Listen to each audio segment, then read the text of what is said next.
Revell's 1967 Plymouth GT hardtop. Coming up next on Monster Hobbies, What's in the Box?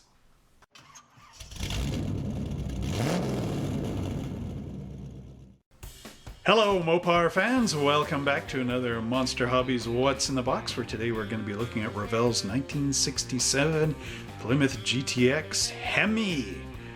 I said hardtop in the intro, I meant to say Hemi, because Hemi, and just Hemi. Alright, so now that that's taken care of, don't forget to like, subscribe, and share this video with all your friends and family. Hemi! Let's get this thing to Hemi up to 100, because 100 likes, because this thing could easily go 100 miles an hour, more than easily go 100 kilometers an hour, which is... Anyway, let's see what's in the Plymouth showroom as we unbox this great kit right now. Plymouth is out to win you over for 1967, and that couldn't be more apparent in the Belvedere, which added GTX muscle models with standard 440 cubic inch V8s. However, the hot guys got even hotter by dropping in the 426 Hemi into their Plymouths, which of course was a factory option, but a rare one. You can see on the front of the box here, you got the two nice scoops on the car hood. Very cool looking. So this kit came out in 1994 by Revell Monogram, and again was in one of those great series of model kits released at the time that was competing with Tamiya, AMT, and Lindbergh for best well-designed model, as well of course as Monogram. So let's just tilt this lid up here so we can enjoy the box for all its glory. Wants to pop open on me, so I better hold it here.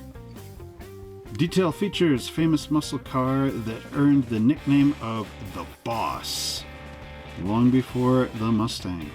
Anyway, detailed engine compartment with 426 cubic inch Hemi engine, plus heater hoses, water bottle, battery, and much more. Molded in light metallic blue, plated and clear. So we get a bit of a color change with this. Actually matches the color on the box on this side. So as you can see, there's the undercarriage, and this is using the subframe with the torsion bar front suspension. And as we move this over, you also get the engine block. You can see how nice this is. This is a well-built kit by the manufacturer. You see the Hemi in there and the Crico battery and everything. I'll just take that back a little.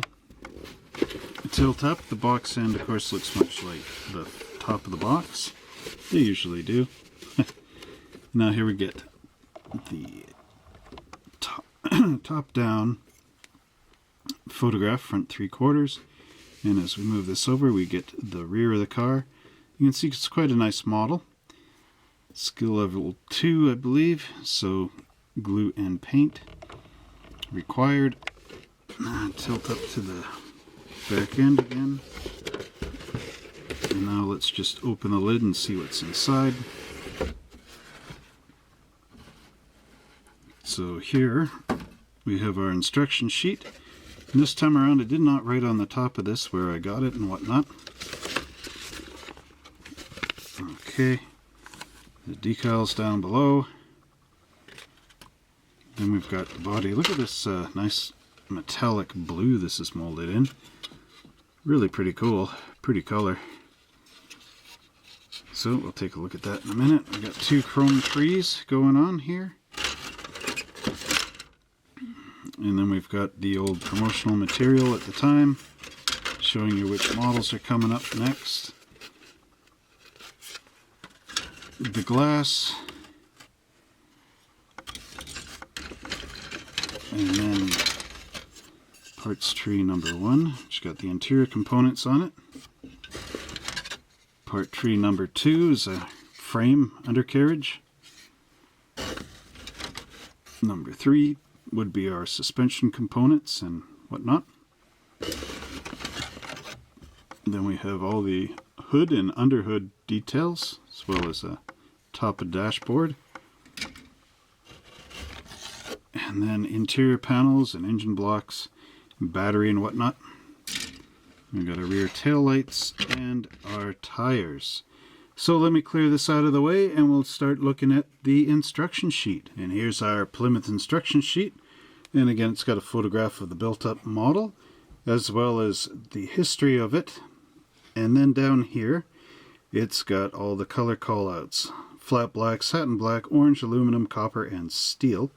And of course, our infamous read this before you begin. So now let's just open this up. Of course, it opens like the book. Going this way. The pictures are quite large on this one, so it's going to be nice to zoom in just a little. Let's see what we got. So of course here's our Chrysler 426 Hemi going together. Very popular engine in all these Chrysler cars. So we've got our engine block going together, left and right hand side. The cylinder heads popping on top with, of course, our hemispherical valve covers going on there.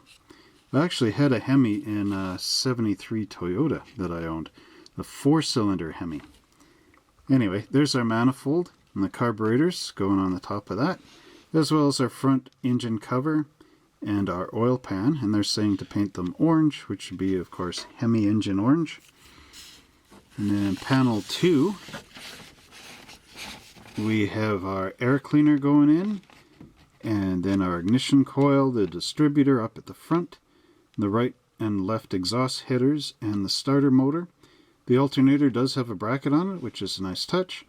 The pulley assembly and the fan. And now this is quite a huge panel coming up here. And I actually need to zoom out the camera. Alright, the technical aspects of our video here. Zoom in, zoom out, eh? Take off! Okay, body assembly inside a body with windows in place. And then, yeah, so it's showing the glass going in. And you do get the little dome light in here, which is a nice touch, as well as a rear view mirror. And then there's the glass being shown going into the body. You got your firewall in here, the master cylinder, and the wiper motor. And I do believe the Mopars, the inside of them is body color. I have to look at my Hot Rod magazines again. Then my Mopar muscle car magazines. Pedals, they're all satin black. You've got your gas, your brake, your clutch, and your parking brake, which is nice. Not all of them have the parking brake in there. And then we've got our radiator support with the horn, the radiator itself, and the radiator shroud all going together into the body. Now take a look at the interior, step number 3. There's no real reason for the instructions to be having such huge pictures, but glad they're there anyway. Now this is nice again because it's got the separate left and right door panels as opposed to being molded in the tub like in the Oldsmobile Hurst Olds that we had in the last week. There's our ornament going in between the seats here, and the only thing that is molded in place is of course the rear bench or pseudo bucket seats. This would be a cushion in here as well. There we have our console as well as tachometer and the floor shifter. You paint that little boot there flat black. And then we go down here into this side of it. You got a 2-part dashboard, which again allows you to paint all the instruments up in here on that side and then put your top on so you're not trying to reach in there with your brush. The steering column and our 3-spoke steering wheel. It's kind of hard to tell in the instructions here. The front seat halves going into the back seat halves, and then they drop in, so you get your nice interior that way. And then we get into step 4 right here, which shows the chassis assembly details. So your battery drops in your washer bottle. The completed engine will hook in. You got a steering gear on your steering column. It shows you how to align it there. And then your interior and your body, everything drops down onto the chassis. It's interesting you're actually doing the suspension components last in this model. Then we have our heater hoses, an upper radiator hose, lower radiator hose, and our exhausts, which is molded as one piece instead of 2 separate components. Then we'll go into panel 5 here. Panel 5 shows all the suspension going in. So there you've got your entire torsion bar type suspension going in the front with a front stabilizer bar. The wheels will pop on here. You do not glue them. They are a snap fit. You got front shock absorbers also getting in here, up underneath. Then our drive shaft going into our differential in the back here, as well as our differential with the long leaf springs. And the rear shock absorbers, wheels going together, wheels and tires.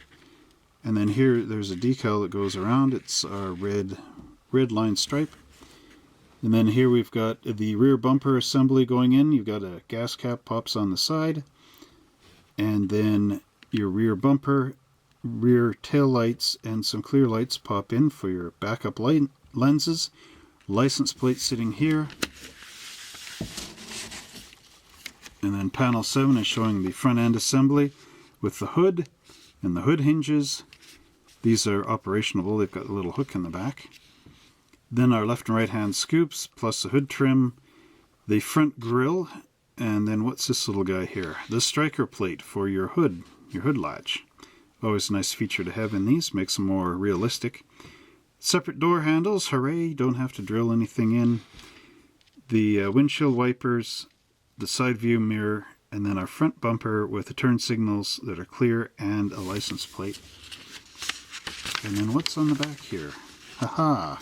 Full size Plymouth GTX decal location chart. Wow! So you got your stripes going on there, and then your 426 GTX license plate. Again, specific license plate, not a generic, which I'd prefer the generic because then you could put it in any town, any city. And then here it's got 67 Plymouth color and trim combinations.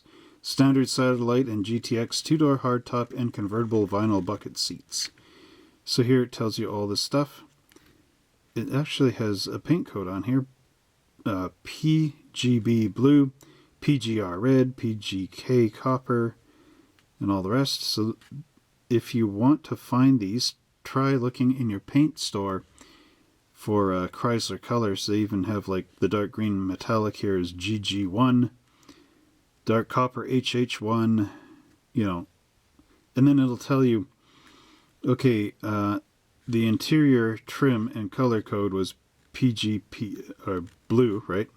And then the basic car color would be buffalo silver metallic. So it would have it here, you know, and there, different colors, and then where it's blank, they never had that color interior combination.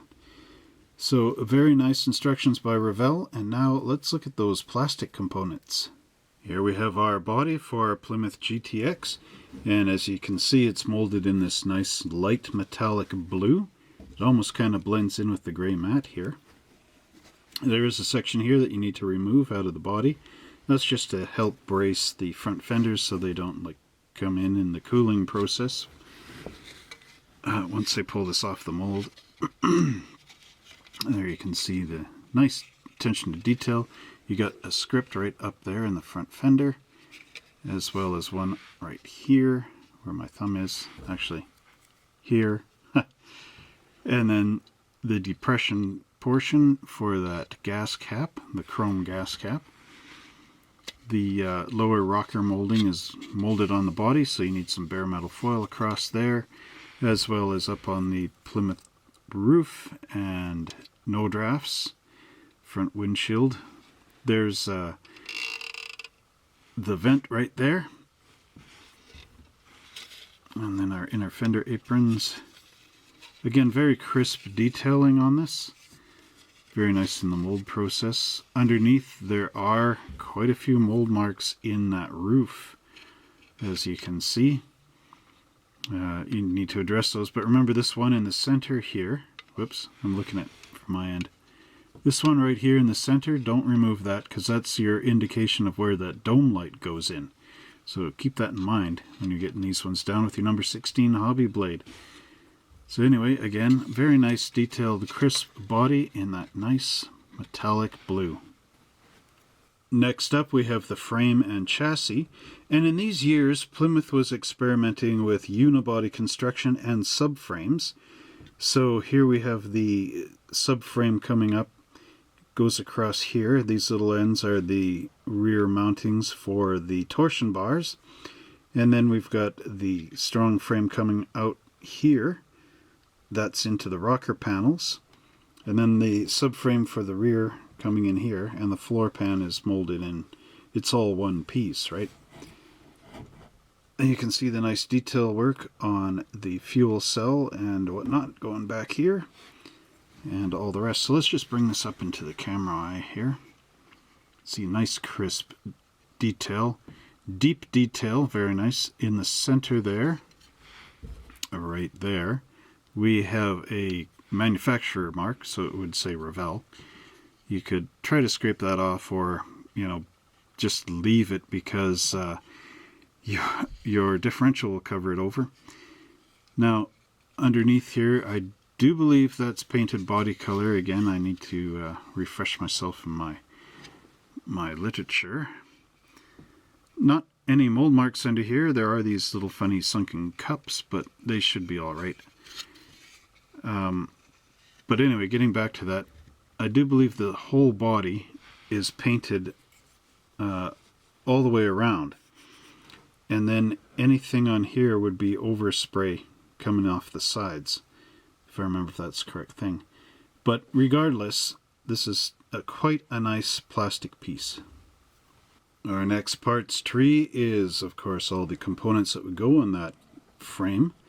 And we've got, well, the fan belt won't go on the frame, but here's our differential here with the multi-piece rear axle, as well as the front suspension with the torsion bar springs, and then our cross member. And there we've got our radiator hose and the pedals for the floor. I'll just bring this up to the camera so you can see. Quite crisp detail again, very nice on monograms, or Revell's portion of this. And then a front suspension, and here you can see how the wheels would clip in. So they go in the hole and then these expand, and you won't be able to get the wheel off. So make sure this is all correct before you plug it together. Remember, there will be seam lines around these hubs, so that's what you want to clear up when you build this thing, so that you'll be able to pop your wheels on and have them rotate. Not too bad on the mold mark side. Couple little ones back here. Again, your number 16 hobby blade is your friend. Some in here. Just smooth it all out before you start putting parts together, in case some of these little things interfere with the fit and finish. So there we go, another great sprue. Now our next part tree has multiple parts. We have the hood, and of course components for under the hood. There's those nice springs, hood springs. And then we've got our fan belt and the horn, and the master cylinder, and I do believe that's a coil. There's our firewall and the radiator support, as well as our drive shaft. There's our exhaust pipes. We've got two of the wheel backs and the top of the dashboard. So let's bring this up to the camera again. I'm going to turn this over so we can see the nice work on the firewall and see all the components for it. Very nice. As well as it's got the cutouts for your hood hinge and then the rad support. There are, again, your mold marks on this side of it all, so you'll have to use number 16 hobby blade. And then under the hood we've got these nice details. There is a circle here. Interesting, sunken circle. Then we've got locations for the hood hinges, and there are a couple of those mold marks in there. It does have a little micro detail of the fireproof matting. Again, not too bad. And then there's our dashboard top with the heater vent sitting in there for defrosting the front window. And again, very nice detail on these parts. Our next parts tree is again a multiple component part tree. There are some under hood bits, there are some hood bits, as well as the engine block and interior components. And again, these are molded separately on our interior, which is nice because the door handles will actually look like door handles. This one is a GM handle. I don't have a Chrysler handle, but that's the beauty of doing it this way instead of it just being a soft little blob. The other nice part is you could use bare metal foil on this without being inhibited trying to drop it down the side of an interior tub, which I've done before. It's difficult. There's our cylinder heads, the front engine cover. The oil filter on Chryslers are pointing out to the front. I did have a 318 Plymouth Fury 76 once in my life. The starter motor, that's the hood latch brace. There is our intake manifold, the steering, part of the bumper I believe, distributor, oil pan, our engine block with the transmission on it, the scoops for the hood, the exhaust manifolds, heater hose, battery, and of course the wheel backs. Let's bring this up to the camera so we can bask in the beauty of the detail. Look at that, nice and crisp. The armrest, you could actually put your arm on and rest on it. That looks very nice. And then we got our battery in there and the manifold, all kinds of cool stuff. There's those little sugar scoops on the front. Underneath, some mold marks, but the interior panels will be hidden in the body. They won't interfere. Interesting that they molded the engine block with these wide open, the cylinder, but they will fit in those little tabs for your Hemi. Anyway, again, some more excellent detailing on this Revell model kit. And our last components of the blue plastic pieces are the interior components, as well as our radiator and support, and some shock absorbers, a rad hose, the rear shock absorbers. Okay, so the steering wheel is a 3-spoke with the horn ring right here. This is kind of typical of the Plymouths. I'm remembering the Johan police kits had steering wheels like this. Then we've got our front buckets with the bucket backs. The rear seat, it's molded in nice detail. We've got carpet on there, and our beautiful looking dashboard. At least the bottom portion of the dashboard. The top is on the other parts tree. So let's just take a look at this. Let's start with the dash. You can see the nice detail in there. This is why they molded the top, left the top off, so you could actually get in here and paint. Although it's interesting that they didn't mold this, but still. Nice big glove box in here, unlike the 67 Oldsmobile, which just had enough for a map in your gloves. Sunglasses. You got this in here. Okay, there's our seat. And again, look at the nice crisp detail in here. Ooh, that sound. And then your chrome piece would go in here between the seats. And then you got the rubber mat on the floor to protect where the pedals are, because there's a lot of action there, from your feet wearing through the carpet, which happens anyway. The fan shroud and the radiator, nice detail on that. There's that steering wheel. And then the seat backs with all their detail, and the seats themselves. So again, excellent work. Not much. Checking for the mold marks. Looks pretty decent. Okay, so that concludes our blue pieces. Let's check out the other color plastic bits. So now we get to my most favorite part of all the model kits, which of course is the chrome.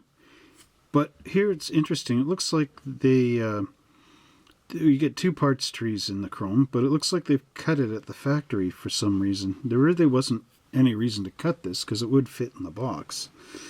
However, you get a hood trim, the front grille, which again would be get a black wash going in there.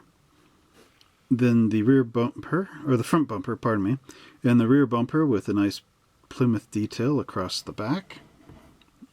The Hemi heads here. There's the chrome for the center seats, the carburetor, the license plates, the alternator, gas cap. Not sure what that is. There's your door handles, windshield wiper blades, rear view mirror, shifter lever. Some details here. having a hard time seeing it over here. There's the center console. It's entirely chrome. I do believe you would have to paint the sides and then have the chrome on the top, but again, need the reference. There's the cool looking wheels, kind of similar to the Buick style actually. And then we have our Hemi air cleaner. So let's bring these up to the camera. Just slip that to the side for now. You can see the nice crisp detail in that grille.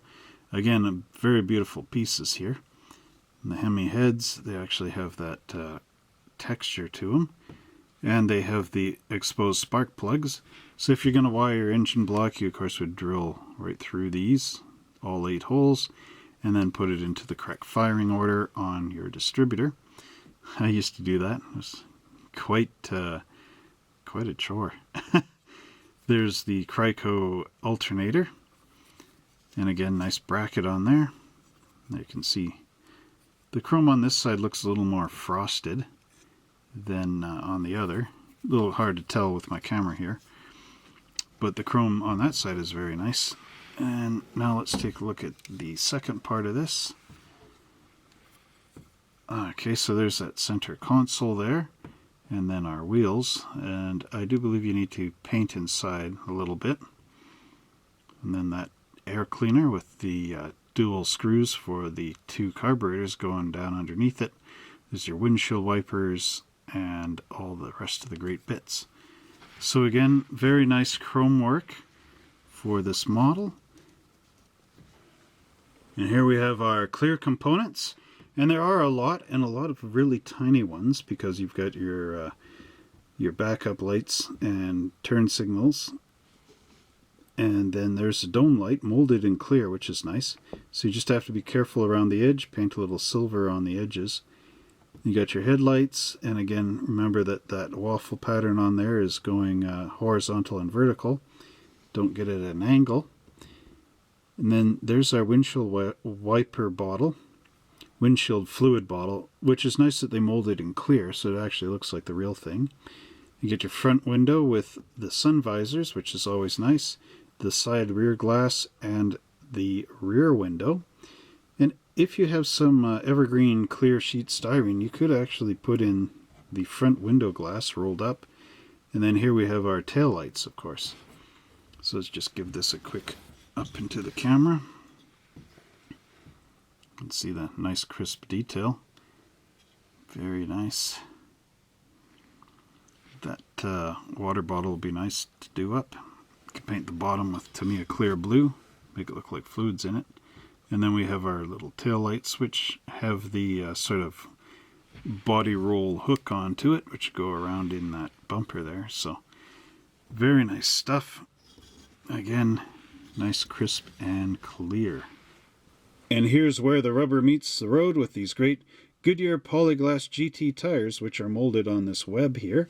So you're going to have to take a sharp hobby knife and cut them off very carefully, and then you can spin your tires in your drill. I'm using this little socket here that I've got for a cordless drill. Which of course would pop right in the center there. And you can put that in the drill and then hold it up to a thing of sandpaper and sand the tread down. These are very nicely molded tires, although the Goodyear lettering is a little bit soft. There, you can see it in the camera there. And they have some nice good tread detail as well. So again, some really cool tires. Not sure if these are new for the model kit themselves, but they are a nice addition. Last but not least, we have our decal sheet, which has some Illinois 426 GTX license plates sitting here. The red walls for the Revell tires are 426 Hemi decal. There's also a little white decal here for an under the hood feature. And last on the sheet is our black stripes for the body and hood. So very simplistic decals, very plain, but they will give your model that extra little feature that it needs. And that completes our review of the Revell 1967 Plymouth GTX Hemi. Have any of you out there built this thing before? If so, let us know how you enjoyed it in the comment section down below. Well, I hope you enjoyed this amazing model kit review as we open up the lid on our 1967 Plymouth GTX Hemi. by Revell. And if you love these great unboxing videos, don't forget to like, subscribe, and share this channel with all your friends and family. Pound that notification bell so that every time I make a video, you are the first to know about it. And next week, our 1967 series will continue with yet another amazing car, and I know that you don't want to miss that. So until then, happy driving!